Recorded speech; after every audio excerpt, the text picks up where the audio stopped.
Voy a presentar a Leticia. Leticia Colombo es magíster en Big Data y Business Analytics, egresada del IMF Business School y licenciada en Estadística por la Universidad de la República, UDELAR. Leticia cuenta con experiencia en varias empresas, trabajando como asesora en estadística, analista de datos y de gestión estratégica, y actualmente se desempeña como Data Scientist en PedidosYa.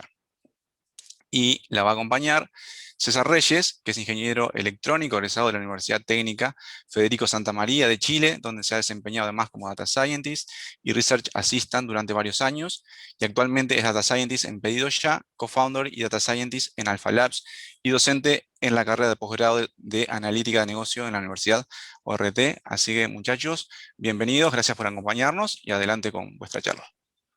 Bueno, muchas gracias. Muchas Bienvenidos. gracias. Bueno, voy a compartir.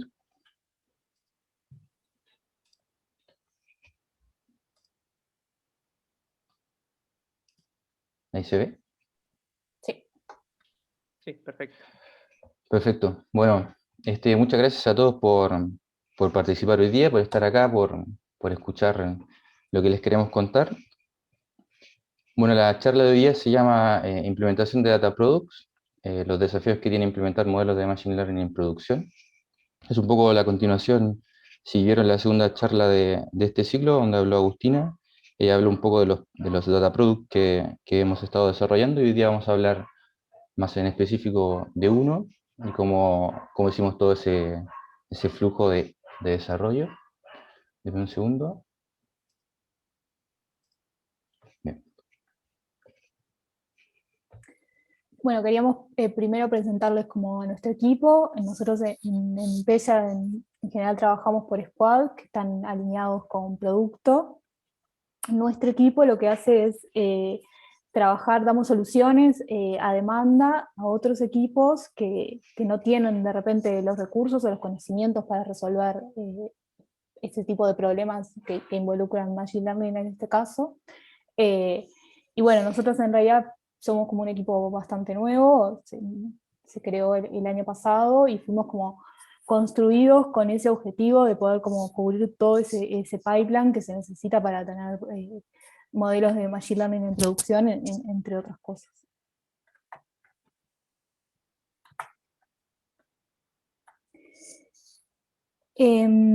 Bueno, y lo que nosotros queríamos como hacer es contarles, porque nosotros, nada, al ser como ese equipo cross, tenemos en general temas como muy diversos y nos llegan problemas muy diversos. Hoy queríamos como contarles el primer problema, o sea, nuestro primer proyecto que tomamos como equipo, cómo hicimos para, y en especial cómo hicimos como para pasar de lo que es una POC a producción.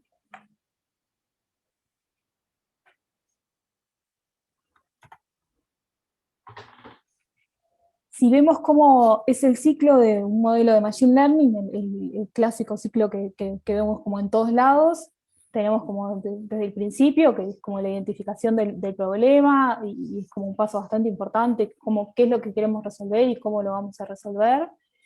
Y después viene como todo el tema de, bueno, identificación de las variables que creemos que explican nuestro problema, cuáles son los data sources que vamos a necesitar, y todo el tema de la exploración de la data, la limpieza. Y si además le agregamos como ese paso del entrenamiento, el testeo y la evaluación del modelo, entonces hasta acá estaríamos frente a lo que se llama una POC, una prueba de concepto, que en muchos casos nos quedamos por acá por diferentes razones, porque hay otras prioridades o porque simplemente terminamos en eso, pero cuando decidimos cómo dar ese paso y seguir adelante y pasar de lo que es simplemente una POC a producción, no es como un tema menor, no es como simplemente un paso más.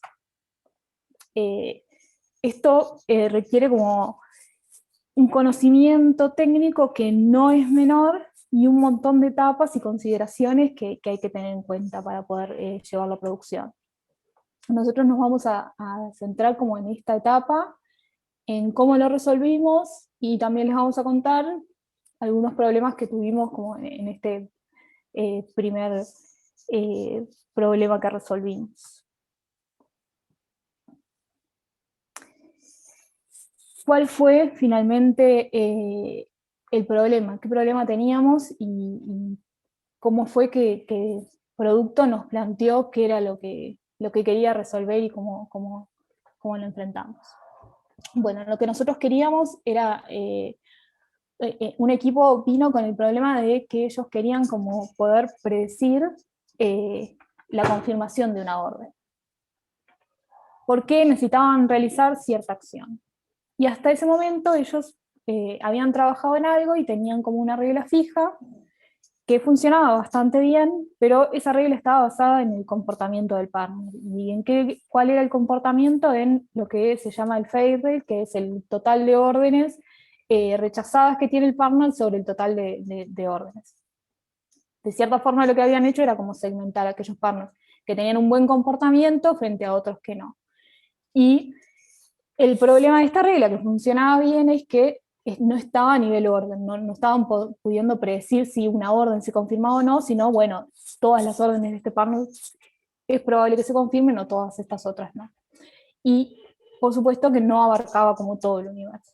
Nuestra solución fue la implementación de un modelo de Machine Learning, que por supuesto es más dinámico, se basa en el comportamiento del partner, pero también tuvimos en cuenta otras features asociadas a la orden que también influyen mucho en esa probabilidad de que una orden se confirme. Y además solucionamos el tema de abarcar a todos los partners y que ninguno quedara fuera. Ahora, ¿esto de un modelo de Machine Learning ya es un producto en sí mismo o se necesitan como más cosas? ¿Qué más necesitamos? Bueno, para nosotros un modelo de Machine Learning no es el producto final, no es solo el código, no es solo el modelo, digamos, binarizado, sino que es el conjunto de todos los pasos y las etapas que permiten que ese modelo termine siendo algo que pueda ser consumido y accedido por nuestros clientes finales o porque lo necesite dentro de la organización, porque a lo mejor yo puedo entrenar un modelo, performa súper bien, pero si solo lo tengo en mi local y no soy capaz de llevarlo a producción, no genera valor para la organización más que simplemente un bonito hito, digamos, dentro del desarrollo. Entonces, en ese pipeline deberíamos contemplar desde la obtención de los datos, las transformaciones, el entrenamiento, el deploy y el monitoreo.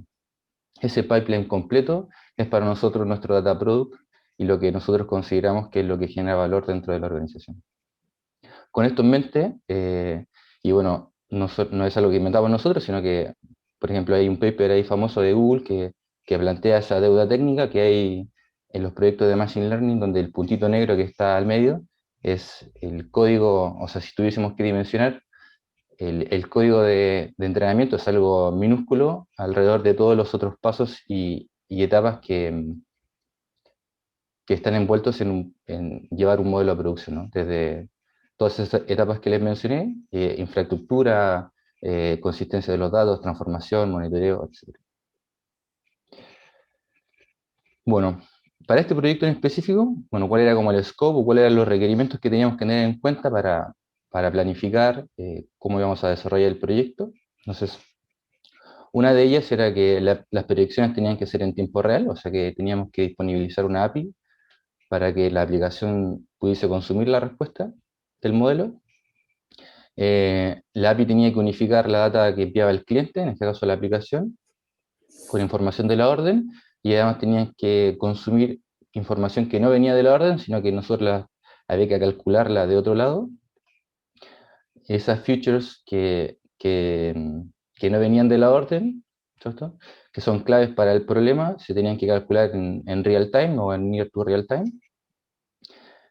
Los tiempos de respuesta no era algo crítico, o sea, no tenía que responder en 10 milisegundos, pero tampoco era aceptable respuestas excesivamente largas, así que había como un constraint ahí de tiempo de respuesta.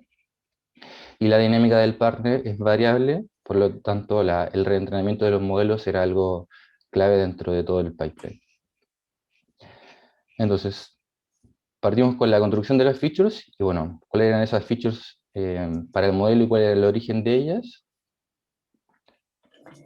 Bueno, cuando hicimos como al principio el entrenamiento del modelo, habíamos tenido en cuenta un montón de variables que a la hora del pasaje a producción teníamos como ese desafío de que las necesitábamos que estuviesen disponibles, y ese extra de que además algunas de ellas las necesitábamos real time.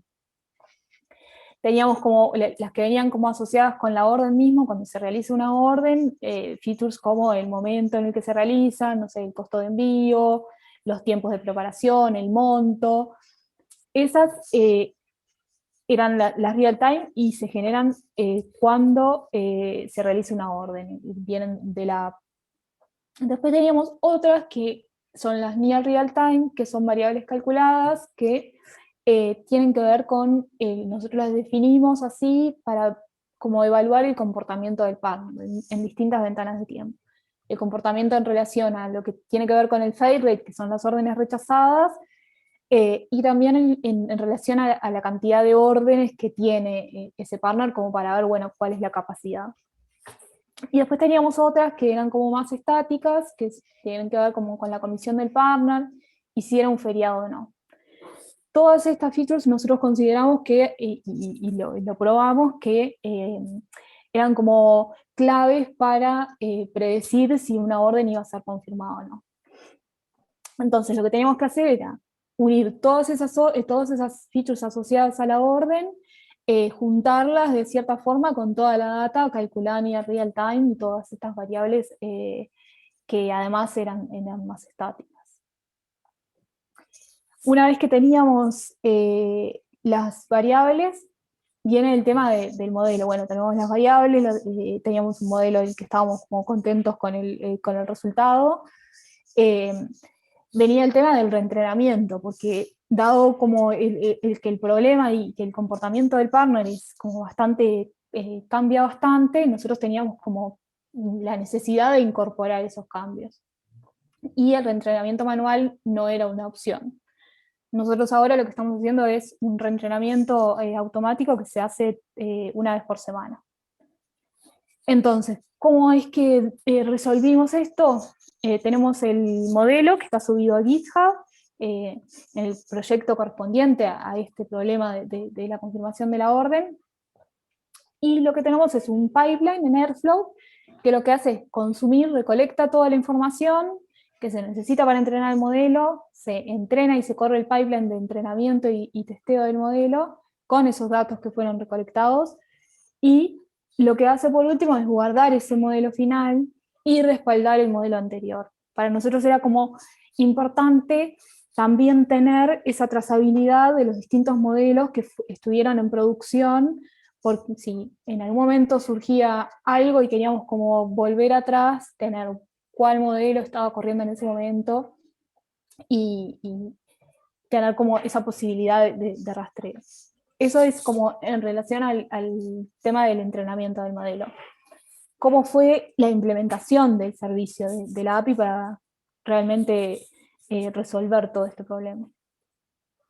Bueno, ahí construimos una API que bueno, respondía que, bueno, la API adentro tenía el modelo, en el pipeline de reentrenamiento se generaba al final del reentrenamiento, se generaba un trigger que disparaba la construcción de una nueva versión de la app, que esa app lo que hacía era tomaba de la aplicación, de la orden en este caso, iba a buscar las features que faltaban a un trace, que es una base de datos de caché, juntaba esas dos fuentes de datos, se la mandaba al modelo y enviaba la respuesta a la aplicación, y además se guardaba en una base de datos todas las respuestas para luego hacer el monitoreo.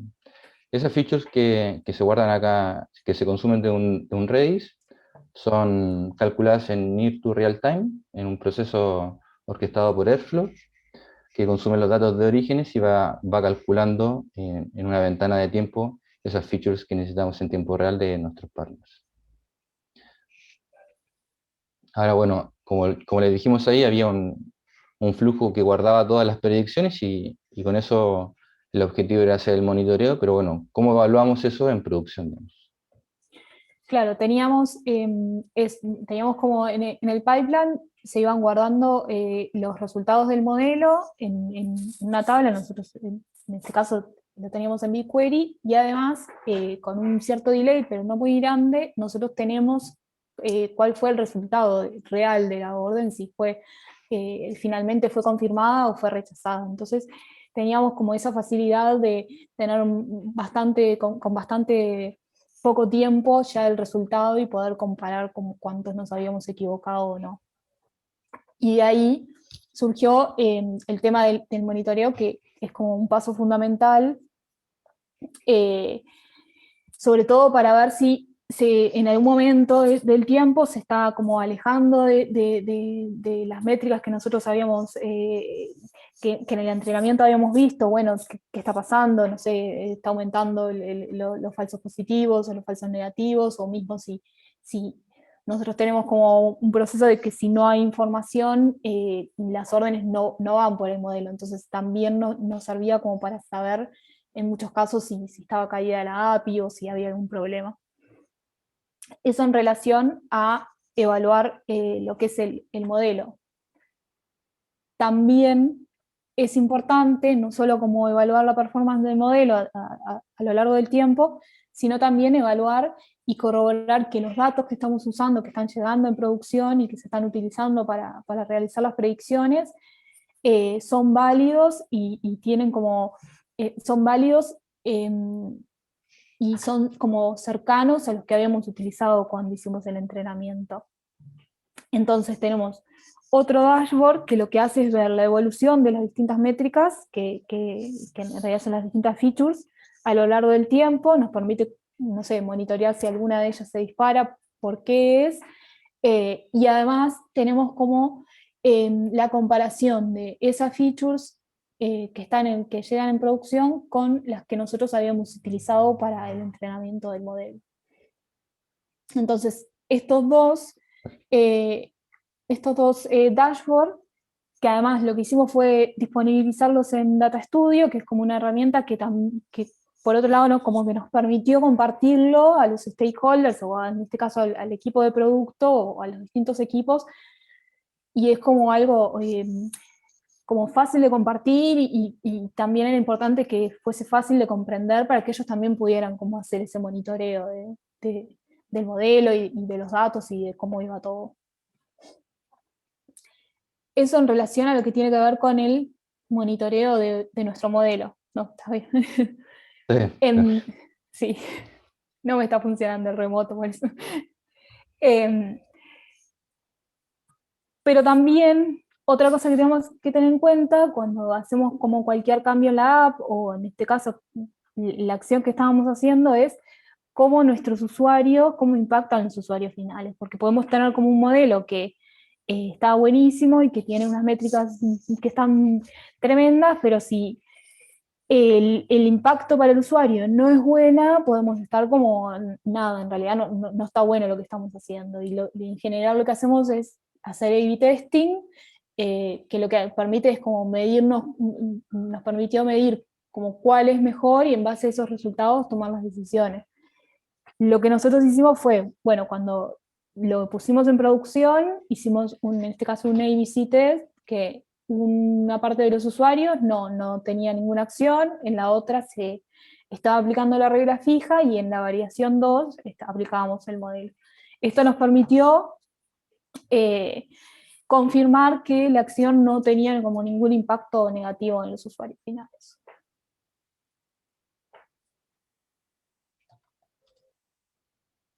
Bueno, y como una vez que, bueno, con todo este cuento que les hicimos, ya teníamos el modelo en producción, estábamos haciendo el A/B testing y estábamos corroborando que nuestro modelo era mejor que la regla y no impactaba sobre los usuarios, pero ¿podría algo salir mal dentro de tener el modelo en producción? Sí, o sea, en realidad salieron como varias cosas mal, y nuestra idea era como contar las malas también, porque las buenas se cuentan solas, y también porque nos sirvió como un proceso de aprendizaje. En lo que tiene que ver con el tema de las features, Nos pasó que cuando entrenamos el modelo teníamos en cuenta algunas variables, por ejemplo, el descuento de la orden y variables asociadas con el clima. El descuento de la orden nosotros contábamos con que viniera desde la app y porque estaba asociado con la orden. Esa la íbamos a necesitar real time, y después la del clima no la necesitábamos también real time, capaz que ni el real time era como, ya era suficiente, pero en ese momento nos dimos cuenta que no podíamos usarlas. La del clima, o sea, si bien se podía llegar a implementar, requería como un desarrollo extra que, dado los tiempos y nada, no valía la pena. Entonces ahí tuvimos como que ir un paso para atrás y volver a entrenar el modelo sin estas variables, que por suerte no eran como de las más significativas, y no como que no impactaron en los resultados del modelo. Pero nos podría haber pasado que sí, con alguna de las importantes, y ahí teníamos como que capaz que repensar, no sé, agarrar otras variables o ver cómo lo solucionábamos. Eso en relación a el post y pre-products de la Futures. Ahora, ¿cuál fue los problemas que surgieron y que logramos detectar gracias a este monitoreo que hablábamos? Tenemos dos problemas que trajimos como acá para contarles. El primero es ese que está en el cuadrito, si bien el otro llama más la atención, ese se los voy a contar después. Que lo que nos pasó fue que hubo un cambio en la unidad de medida de una feature, la del tiempo de estimación de preparación del plato. Nosotros cuando entrenamos el modelo lo teníamos en minutos y en un momento empezó a llegar en segundos. Entonces, lo que pasaba era que al modelo le estaban llegando como valores mucho más grandes de los que estaba como acostumbrado, digamos, a recibir, y empezaron a aumentar la cantidad de órdenes que el modelo decía, no, yo no puedo predecir que esto se confirma. Lo cual es de esperar, porque venían tiempos de preparación súper altos y estaban como que, no sé, es medio raro estos tiempos de preparación tan altos. Y ahí se ve que ese como problema duró varios días. Eso fue porque en ese momento solo teníamos el monitor del modelo, no teníamos el monitor de los datos. Entonces como que nos costó bastante y tuvimos como que investigar, porque nada, estos saltos se pueden dar por diversas razones. Nos costó como encontrar cuál de todas estas features o cuál era el problema, y por eso fue que se ve que como que hay como varios días y después se retoma de nuevo a los números habituales. Ahora, el otro problema, que se ve que es como más crítico, que hay un salto grande, pero que por suerte lo solucionamos rápido, tuvo que ver porque una tabla de origins que nosotros usábamos para calcular estas features que están asociadas con el partner, que tienen que ver con el fail rate y la cantidad de órdenes que recibe, cambiaron una de esas tablas por otra nueva, y nada, nosotros como que no nos enteramos, entonces como que empezó a llegar menos información, y el modelo para esos casos pasaba que para muchos partners no tenía información ni de órdenes que tenía, ni de fail rate. Entonces como que el mecanismo fue, bueno, yo no tengo información de estos partners, no puedo decir nada si esa orden se va a confirmar o no, prefiero decir que no. Y ahí se ve como el pico, pero por suerte ese lo resolvimos como bastante rápido. Ahora, con el entrenamiento también tuvimos algunos problemas, ¿no? ¿Cuáles fueron esos? Sí. Ahí, bueno, esto es una comparativa entre a veces el entorno de desarrollo en el cual estamos experimentando o probando distintos algoritmos o técnicas, por ejemplo, versus algo que está productivo. Entonces, por ejemplo, en un entorno de desarrollo nosotros instalamos una librería y eso, o sea, hasta que no borremos ese entorno de trabajo o no hagamos una actualización manual, no va a cambiar. Y probablemente vamos a tener quizás la última versión de Python. Y la que diferencia quizás en el entorno productivo es que las instancias son efímeras, entonces cuando hago un entrenamiento se crea una nueva máquina, se instalan las dependencias que necesita ese proceso, se entrena el modelo, se hace el deploy y esa instancia muere.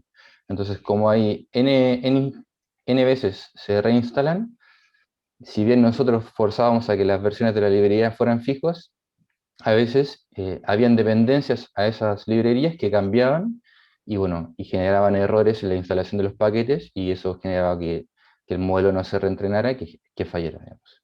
No por la data, no por el código en sí mismo, sino por esas volatilidades en el proceso de reentrenar. Y a veces también inconsistencias que habían, por ejemplo, la instancia, la versión de Python que estaba en producción era, supongamos, la 3.7 o quizás la 3.8 y nosotros teníamos la 3.9 y a veces las versiones entre distintas versiones de Python, o sea, las versiones de los paquetes, pueden no ser compatibles entre distintas versiones de Python. Entonces, acá abajito ven, esas son todas las ejecuciones de nuestro reentrenamiento del modelo y van a ver ahí que hay 3 que están marcadas en rojo, que fue cuando falló el proceso de entrenamiento. Entonces, en algunas, como les dije ahí, falló por dependencias de terceros en paquetes cuando se instalaba la instancia. Otra también porque habían dependencias de datos que nunca se cumplieron en el día. Nosotros tenemos algo que se llama sensores que están como constantemente verificando que los datos están disponibles y están íntegros. Entonces ese proceso se quedó esperando, hubo un problema en la carga de los datos, no se cargaron los datos y eso quedó ahí como en un loop y terminó fallando porque nunca estuvieron los datos disponibles cuando le esperaban. Y bueno, y otra cosa que nos pasó también fue que expiró un token de GitHub y como el proceso se conectaba a GitHub, fallaba porque no se podía autenticar. Bueno, también tuvimos algunas bajas de los servicios, como todo servicio no es perfecto y a veces estamos sin disponibilidad. Y uno de los problemas que tuvimos fue que al principio, por definiciones de tiempo y del equipo, se decidió usar una solución serverless de Google que se llama Cloud Run, donde nosotros disponibilizábamos nuestra API y Google de alguna forma se encargaba de toda la infraestructura. Y por las mañanas, o sea, en las noches no había tráfico y las mañanas con las primeras requests había como una inercia en que el servicio se reactivara y generaba fallas en las requests de la mañana y hubo un día en el que simplemente quedó como en un loop y no salió de ese proceso y se quedó inactivo por un par de horas. Al final la solución fue migramos a nuestra propia infraestructura en un clúster de Kubernetes con la ayuda del equipo de DataOps. Y bueno, ahora no hemos tenido ese tipo de problemas nuevamente. Y después otro de los problemas que tuvimos fue que vimos que no habían llamadas a la API, entonces pensamos que nuestra API había fallado por alguna razón. Investigamos ahí los logs, qué es lo que había pasado, y no veíamos nada de nuestro lado, y le preguntamos a nuestra contraparte de producto si ellos veían algo raro, y bueno, y se dieron cuenta que en una nueva release que habían hecho, había un bug que no estaba llamando a nuestra API, digamos. Y eso, en el transcurso del día se solucionó el bug y el servicio quedó activo nuevamente. Bueno, eso más o menos es nuestro viaje desde el principio a fin, entre todas las cosas que hicimos y los problemas que tuvimos en el camino. Y un poco el resumen que les queríamos contar es esto de la madurez que tienen las organizaciones para llevar los modelos a producción. Esta tablita es un resumen de una publicación que tiene Microsoft, pero bueno, hay otras definiciones de otras compañías, pero bueno, la idea es un poco hacer un esbozo, que al principio en el nivel 0, cuando no tenemos MLOps, digamos, es todo manual, probablemente el Data Scientist entrena su modelo en un notebook y tiene todo centralizado ahí. Los equipos, por ejemplo, el Data Scientist, el Machine Learning Engineer, el Data Engineer, están todos separados y no hay comunicación entre ellos, no hay tracking y tampoco hay ningún manejo del ciclo de desarrollo. Es simplemente se entrena el modelo y está ahí y eso se hace todo manual en el deploy. Luego, en un paso siguiente, quizás tenemos un grado de DevOps, pero quizás no de MLOps, donde hay, por ejemplo, quizás los pipelines de los datos están automatizados, pero hay poca visibilidad de cómo performa un modelo en producción, es difícil reproducir los resultados, probablemente el código del entrenamiento ya no esté en un notebook y esté quizás presionado en un script de Python, quizás tenga desunitarios, Después, si seguimos como avanzando, vamos a tener una etapa en la que ahora el entrenamiento quizás sea automático, también se versionan los modelos, quizás vamos a tener algunos test de integración. Los equipos de los data scientists con los data engineers trabajan más de la mano en esto de integrar como todo el pipeline, no solo el modelo por un lado y la ingesta y la transformación de los datos por otro lado, y los experimentos se empiezan a hacer un poco más reproducibles. Después vamos a tener una siguiente nivel que es ya un deploy automático, donde las nuevas releases de los modelos y el APIs se van a hacer de forma automática. Va a haber un pipeline de CI/CD, probablemente lo vamos a tener integrado con algún sistema de A/B test para chequear nuestros resultados. A lo mejor vamos a tener una plataforma centralizada para registrar el performance de los modelos a lo largo del tiempo. Y ahí ya empezamos a ver que tanto los data scientists como los machine learning engineers y los data engineers trabajan mucho más de la mano en el flujo completo. También vamos a ver que vamos a tener infraestructura para producción, para staging en ambientes separados. Y bueno, y el final, que es ya la guinda de la torta, es cuando tenemos todo completamente automatizado, tanto el reentrenamiento, tenemos todas nuestras métricas monitoreadas, probablemente tenemos detección automática de anomalías en nuestras métricas, y bueno, y tanto el deploy como el reentrenamiento va a ser automático. Nosotros cumplimos algunos de esos puntos, hay otros que aún no los tenemos integrados, pero bueno, vamos en ese camino de ir como hacia la madurez total de tener modelos de Machine Learning en producción. Bueno, hasta ahí nuestra presentación. Bueno, entonces ahora vamos a ver alguna pregunta que hizo el público. Tengo acá una pregunta de Eliezer. Pregunta, ¿cómo hacen para manejar el reentrenamiento a medida que pasa el tiempo? Ya que en teoría debería al menos ser lineal o en el mejor de los casos exponencial el crecimiento de la data mientras crece el negocio. Si quieren se la vuelvo a leer. No. No sé si Leti la quieres. No, dale, vos. La definición que tuvimos ahí nosotros fue porque podríamos saber como esto de monitorear las métricas y ver como cuándo el modelo empieza como a empeorar, pero dada la dinámica que tiene el negocio y los partners son súper variantes, la definición fue reentrenar fijo, o sea, nuestro modelo se reentrena todas las semanas y hay un nuevo deploy de ese nuevo modelo. Y las features se construyen en una ventana temporal que también va como cambiando, ¿no? A medida que se va reentrenando esa ventana de tiempo y las features que se van tomando se mueven con el tiempo. Eso porque el partner, por ejemplo, quizás hace 6 meses o un año era completamente diferente a como es hoy, entonces la temporalidad es una parte clave dentro de este problema. Claro. Incluso el tema de hacerlo, que lo hacemos una vez por semana, no es como al azar, sino que hicimos como un análisis de cuánto cambiaba si nosotros hacíamos como un reentrenamiento un diario o un entrenamiento de una semana o 2 semanas y realmente como encontrábamos como diferencias en los resultados y después como de ese análisis decidimos que lo más óptimo era una semana y que con eso ya como que teníamos en cuenta como los cambios en general. Claro. O sea que, Tampoco la quisimos complicar demasiado, ¿no? claro. O sea que es desde un punto de vista más bien temporal, más que el tema de cómo evolucionen cuantitativamente los datos, como pregunta Eliezer, digamos. Claro. Que por ejemplo, quizás en un problema de clasificación de imágenes, podrían las imágenes ser un poco más estáticas o la distribución de las imágenes podrían ser no tan variables, pero en este problema quizás sí había mucha variabilidad, porque el partner crece, el partner, por ejemplo, contrata más gente y va a cambiar sus características, entonces si esperábamos mucho tiempo para un reentrenamiento, podíamos estar perjudicando a un partner por no como estar considerando la data fresca. Claro, exacto.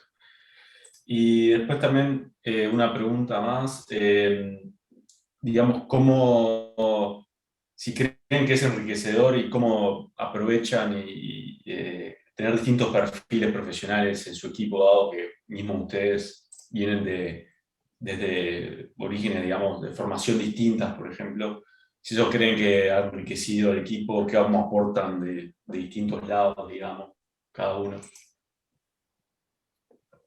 Bueno, creo que para mí, desde mi experiencia, es como un buen complemento. En mi caso, soy como más, es como más nuevo esto.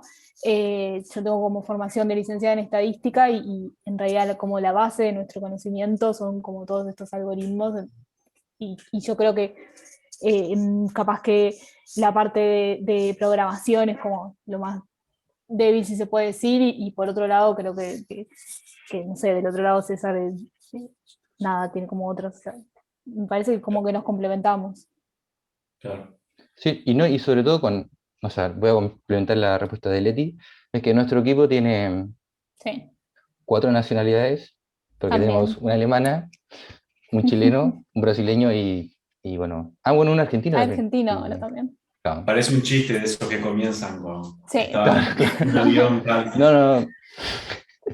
Y de hecho, en nuestras retros o en nuestras reuniones internas, uno de los valores que más destacamos nosotros es nuestra diversidad en cuanto a visiones y a cómo resolver un problema. Siempre que tenemos un problema nuevo o nos plantean que desarrollamos algo, nos juntamos todos y tiramos ideas y cada uno va como su opinión y su percepción, porque Claro, cada uno tiene como habilidades y conocimientos propios que quizás a mí no se me ocurrirían o tenerlos en cuenta, que la expertise y la visión, no solo la expertise técnica, sino también la forma en la comunicación o en la solución final, también de cara como a nuestros stakeholders exacto. y nuestros clientes, es clave.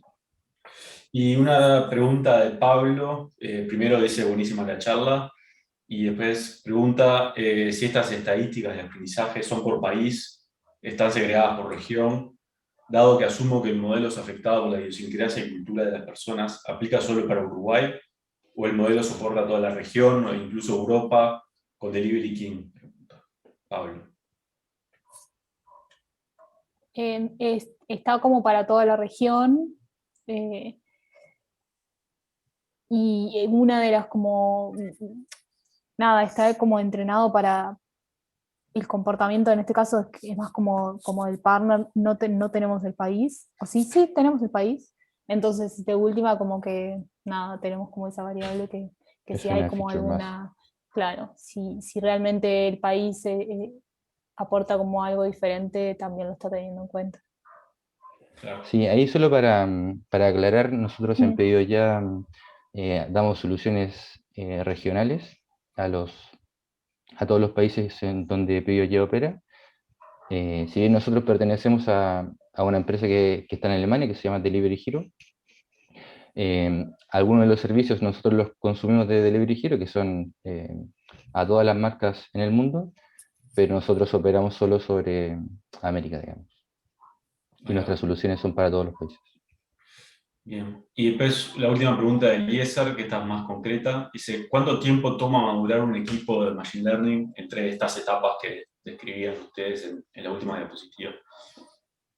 Algo un estimado, digamos. Em, yo creo que depende como de los equipos, pero nosotros llevamos un año y un poquito más, ¿no? Nos formamos en mayo, creo, Sí, el como un equipo año y uno en medio. julio, claro, un año y un par de meses, y creo que estamos como ahí, eh, quizás en el nivel 3 que mostré, o sea, entre el nivel 3 y nivel 4, em, partiendo de cero, ¿no? O sea, cada uno de nosotros tenía como expertise en algo, pero nunca habíamos llevado como algo a producción en esta forma. Claro, Entonces, E incluso el resto como del equipo de data, todo lo que es data ops también era como bastante como nuevo. para todos Que fue un a veces desafío tenemos como como, dependencias de esos otros equipos y también era como bastante nuevo. claro. Yo tengo una Aparte, última más allá de pregunta, a eso, ver si no sé si hay tiempo, Andrés, una última preguntita, una duda que me quedó, sobre todo, el ejemplo que dio Leticia, estuvo bueno, esto que les pasó con el tema de la variable Mm, del tiempo, ¿no? Que pasó de sí, minutos a segundos. Eso ahí no me quedó claro, incluso viendo la última diapositiva ah, de las etapas y que por ahí dicen de esto de la detección de anomalías automáticas. ¿Esa parte ahí, o sea, lo detectaron automáticamente con un modelo de detección de anomalías? ¿O hay alguien revisando y se dieron cuenta que habían muchas órdenes que no se estaban confirmando y, digamos, fue algo más, claro. una revisión más manual? ¿Cómo detectaron ese Nosotros problema? ahora lo que tenemos es que tenemos que estos dashboards nos llegan todos los días y nada, a veces como que los miramos y a veces nos olvidamos y pasan un par de días y algún amigo dice, ah, mira, me parece que está pasando algo. Todavía no tenemos como esa detección automática. Sería como una idea futuro de Sí, poder hacer como detección de claro, anomalías. sí. Bien. claro, el tema es que como que se nos ocurría muchas cosas para seguir evolucionando el producto, pero como que en un momento llegó una etapa relativamente estable y surgieron otros proyectos y quedó un poco más en segundo plano esto de detecciones o de triggers o de alertas más activas. Pero nada, es uno de los puntos ahí como a mejorar. ¿Y el equipo de También quizás ustedes, este equipo que mencionabas, se encargan de este modelo exclusivamente o tienen unos cuantos modelos? tenemos unos cuantos modelos, Ajá. pero Y este fue todos más como o el menos tienen primero. un pipeline similar, digamos, de cómo lo trabajan. Claro, tenemos, o sea, nuestro stack como tecnológico es Google Cloud. Ahora estamos tratando de migrar algunas cosas a las soluciones de MLOps de Google, que es Vertex AI. Em, pero trabajamos mucho con Airflow como nuestro orquestador de todos los pipelines, digamos. Python y bueno, y todo el deploy ahora lo estamos haciendo sobre Kubernetes y tenemos como todo el pipeline de CI/CD ahí armadito por nuestro equipo de DataOps. Así que estamos en una fase híbrida quizás. Sí, y tenemos como eso de que los proyectos son muy diversos. No sé, trabajamos con el procesamiento de imágenes, con procesamiento del lenguaje natural, también tenemos como proyectos con eso también. No, Excelente. Bueno, muy no, buena la charla, muchachos. Muy buen laburo están haciendo ahí, sigan adelante y bueno, lo esperamos en la próxima para que nos cuenten un poco más cómo va evolucionando el producto y los modelos y todas las ideas geniales que están teniendo. Muchas muchas gracias a gracias. ustedes. Muchas gracias.